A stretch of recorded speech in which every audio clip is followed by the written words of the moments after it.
이제 일주일이 지나면 예수님의 탄생을 축하하는 성탄절입니다. 2020년이 참 힘이 들었습니다. 그러나 암흑과 같은 세상에 예수님이 오셔서 온 인류의 기쁨이요 소망이 되신 것처럼 성탄의 기쁨과 은혜가 모든 성도님들의 가정에 흘러가기를 축복합니다. 2000년 전에 수많은 별들 속에서 의미 있는 한 별이 떠올랐습니다. 그 별을 보았던 사람들은 많았을 겁니다. 어떤 이들은 그 하늘에 떠 있는 별을 바라보면서 어쩜 저렇게 예쁠 수가 있을까? 감성에 젖어 있을 때 조용히 짐을 싸고 여행을 준비했던 이들이 있습니다. 그 별의 의미를 발견한 사람들이지요. 마태복음 2장 1절에서 2절 말씀은 이렇게 기록하고 있습니다. 헤롯 왕 때에 예수께서 유대 베들레헴에서 나심에 동방으로부터 박사들이 예루살렘에 이르러 말하되 유대인의 왕으로 나신 이가 어디 계시냐? 우리가 동방에서 그의 별을 보고 그에게 경배하러 왔노라 하니. 이 말을 듣고 있는 사람은 이스라엘의 왕인 헤롯입니다. 만약 동방 박사들이 지나가는 나그네였다면 왕궁이 그렇게 소란스럽지 않았을 겁니다. 그런데 왕궁이 소동할 정도로, 그리고 왕이 직접 만날 정도였다면 그 동방 박사들의 신분은 결코 홀대할 수 없는 높은 직책에 있었다는 것을 추측해 볼 수 있습니다. 결코 가볍게 넘어갈 이들이 아니었기에 헤롯은 그 말을 듣고 긴장했던 것이죠. 그들이 동방에서 무엇을 보고 출발했다고 성경은 기록하고 있습니까? 하늘에 떠 있는 별입니다. 사실 동방 박사보다 먼저 메시아의 탄생을 알았어야 할 사람들이 있습니다. 헤롯 왕이 불러서 그리스도의 탄생을 물어본 대제사장들과 서기관들입니다. 마태복음 2장 5절에서 6절은 이렇게 기록합니다. 이르되 유대 베들레헴이오니 이는 선지자로 이렇게 기록된 바 또 유대 땅 베들레헴아 너는 유대 고을 중에서 가장 작지 아니하도다. 내게서 한 다스리는 자가 나와서 내 백성 이스라엘의 목자가 되리라 하였음이니이다.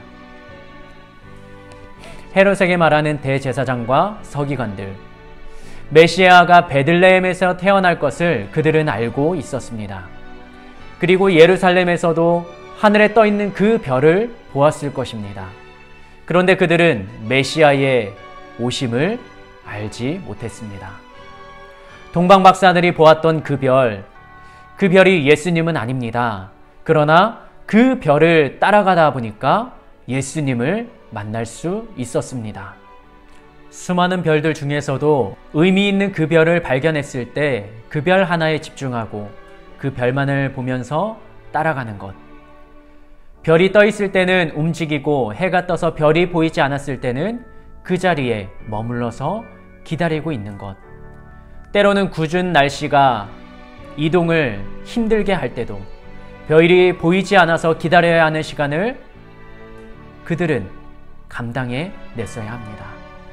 그렇지만 끝까지 그 별을 따라가는 것, 언제까지요? 예수님을 만날 때까지요. 장소가 중요한 것도 아니었습니다. 하나님께 예배를 드렸던 성전 안에 거했던 사람들은 그 별을 보지 못했습니다. 그러나 성전 밖에 있던 동방 박사들은 그 별을 보고 베들레헴까지 이동을 했지요. 지금 내가 어떤 마음가짐으로 그리고 어떤 신앙의 자세로 오늘을 살아가는가가 굉장히 중요한 것입니다. 오늘을 보내면서도 힘들다는 말도 그리고 한숨이 얼마나 많이 나왔을지 모르겠습니다. 그러나 별은 떠 있습니다. 그 별은 오늘 내가 만났던 사람들일 수도 있습니다. 그 별은 지금 내가 처해 있는 상황일 수도 있습니다. 그 시간을 통하여 예수님께로 더 가까이 다가갈 수 있다면 우리는 그 별을 본 것입니다. 모든 상황을 하나님의 관점에서 믿음과 신앙의 눈으로 바라보면서 2000년 전에 동방 박사들이 예수님을 만나고 기뻐했던 것처럼 그들을 인도했던 그 별을 따라갔던 것처럼 2020년 12월은 우리 모두가 예수님을 만나고 더욱 예수님을 가까이 하는 회복의 시간이 되기를 축복합니다. 감사합니다.